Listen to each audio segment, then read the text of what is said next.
एक पार्टी की स्थापना करने का प्रयास किया था। हालांकि वो उस पार्टी की खुद स्थापना नहीं कर पाए थे, लेकिन उनके अनुयायियों ने बाद में उस पार्टी की स्थापना की थी। लेकिन उसका पूरा मसौदा जो था वो बाबा साहब अम्बेडकर ने तैयार किया था। बाबा साहब अम्बेडकर जब आरपीआई का मसौदा तैयार कर रहे थे, उसका पूरा संविधान लिख रहे थे, तो उसमें उन्होंने एक लीडर के लिए कुछ कसौटियां जो थी वह रखी थी। यानी एक संगठक में क्या क्या गुण होने चाहिए, और उन्होंने कहा था एक सफल लीडर, एक सफल संगठक जो है उसमें 3 गुण होने चाहिए। पहला गुण है वो ब्रेन वर्कर होना चाहिए, और ब्रेन वर्कर मतलब दिमाग से काम करने वाला, जो कि कम मेहनत में ज्यादा रिजल्ट ले सके। दूसरा है वो माइक वर्कर होना चाहिए, यानी वो माइक पर जब बोले तो उसकी बातों का जो प्रभाव है वो लोगों पर पड़ना चाहिए। और तीसरा था वो फील्ड वर्कर होना चाहिए, यानी वो ऑफिस में बैठ करके काम करने वाला नहीं, बल्कि वो सड़कों पर उतर करके आंदोलन करने वाला, लोगों के बीच में जाकर उनको मिलने वाला और काम करने वाला।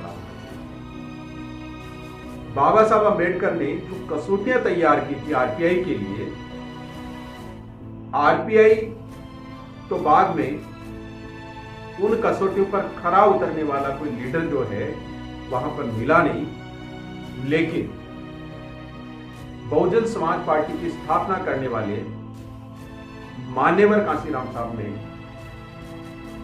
3 गुण थे, तो बाबा साहब अम्बेडकर जिस तरह से सोचते थे उसी प्रकार और उससे भी ज्यादा बेहतर उन्होंने इन 3 गुणों का उपयोग करके और ये साबित कर दिया कि बाबा साहब अम्बेडकर इस समाज से किस प्रकार के नेतृत्व की उम्मीद कर रहे थे। मान्यवर कांशीराम साहब एक शानदार ब्रेन वर्कर थे। उन्होंने ऐसे ऐसे नारे गढ़े क्योंकि लोग सुनकर के ताज्जुब कर गए, हैरत अंगेज, सरप्राइज करने वाले। और कई कई बार उन्होंने ऐसे ऐसे काम किए जिसकी उम्मीद नहीं कर सकते थे कि किस प्रकार से वो ये काम कर सके। दलित, आदिवासी और पिछड़े समाज के वो तबके जिनको मान्यवर साहब ने इकट्ठा किया था और एक मूवमेंट खड़ा कर दिया था, मानवतावादी मूवमेंट, जिसे फूले साहू अंबेडकर की विचारे की या विचारधारा वाला मूवमेंट कहा जाता है। उस मूवमेंट से जुड़ने वाले जो भी लोग थे वो कहां पर काम कर रहे थे, वो सरकारी नौकरी में थे, राजनीति में थे, या कहीं ना कहीं किसी भी रूप में थे, और उनके पास जिस प्रकार की भी ताकत थी उस ताकत को कैलकुलेट करके मान्यवर साहब ने उसका उपयोग किया। अल्प संसाधनों में भी उन्होंने ऐसे ऐसे काम करके दिखाए। उन्होंने कभी संसाधनों का रोना नहीं रोया।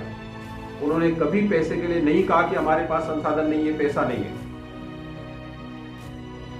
वह एक ऐसे शानदार माइक वर्कर थे जो स्पष्ट शब्दों में लोगों को बताते थे कि क्यों आप लोगों को ये गुलामी छोड़ करके और अपने पैरों पर खड़ा होना चाहिए। सपाट शब्दों में, प्रकार के कोई लाग लपेट नहीं, जो कहना हो निडर होकर के पूरी दिलेरी के साथ जिस शत्रु को उनको खत्म करना होता था उसको अपनी बातों से ही दबाने की कोशिश करते थे, और जिन लोगों को उन्हें जागृत करना होता था उनके मर्म तक उस बात को पहुंचाने की कोशिश करते थे। ऐसे मान्यवर कांशीराम साहब थे। और फील्ड वर्कर के रूप में तो इस देश के अंदर उनका कोई सानी नहीं। मान्यवर कांशीराम साहब ने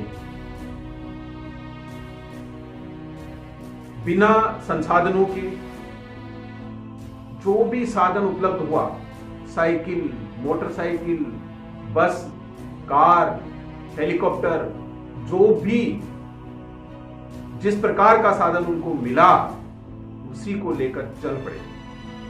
हजारों किलोमीटर की यात्रा उन्होंने खुद साइकिल चला करके और लोगों के साथ तय।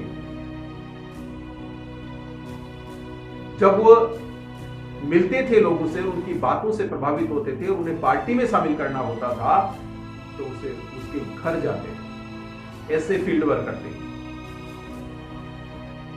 जब मायावती जी एक सभा में 1977 में जब उन्होंने एक भाषण दिया और उस भाषण से मान्यवर कांशीराम साहब प्रभावित हुए, तब मायावती जी